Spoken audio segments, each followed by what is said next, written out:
গতকাল ঘোষণা দিয়ে মাইকে ঘোষণা দিয়ে ছাত্রলীগ ছাত্রদলকে নোয়াখালীতে মাইকে ঘোষণা দিয়ে পিটিয়েছে, সেটাকে উদযাপন করতে দেখা গিয়েছে বসুন্ধরা ইস্ট ওয়েস্ট মিডিয়াকে।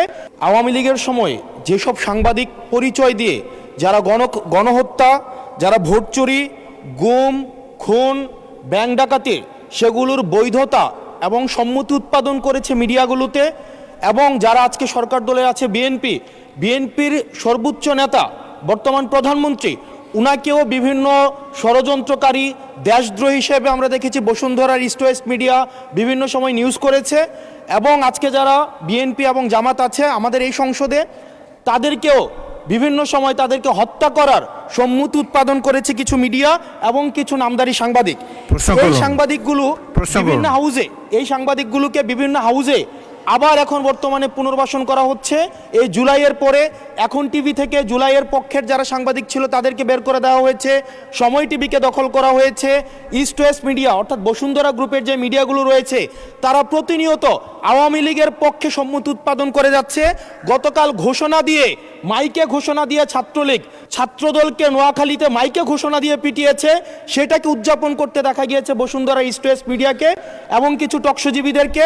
আমার মাননীয় মন্ত্রীর কাছে প্রশ্নটি হচ্ছে, এইসব যারা এই গুম খুনের বৈধতা উৎপাদন করেছে, ভোট চুরির বৈধতা উৎপাদন করেছে, গণতন্ত্রের পক্ষে যারা ছিল তাদেরকে হত্যাযোগ্য করে তোলা হয়েছে, এইসব সাংবাদিক, নামধারী সাংবাদিক এবং এই মিডিয়াদের পক্ষে বিপক্ষে বা কী ধরনের আইনি ব্যবস্থা নেওয়া হবে, আইনি ব্যবস্থা আদৌ নেওয়া হয়েছে কিনা, কেন তাদেরকে আবার পুনর্বাসন করা হচ্ছে, সেটির আইনগত কি ব্যাখ্যাটি কি, সেটি এই সংসদের সামনে উপস্থাপন করার জন্য অনুরোধ জানাচ্ছি। ধন্যবাদ।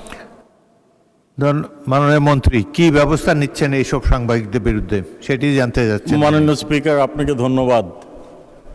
Our friend and opposition member একটি প্রশ্ন করলেন না, কয়টি প্রশ্ন করলেন, আমরা সেই ট্র্যাকটা হারিয়ে ফেলেছি।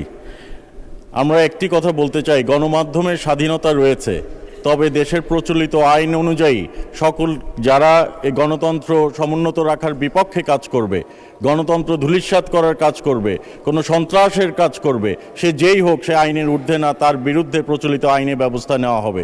সেটি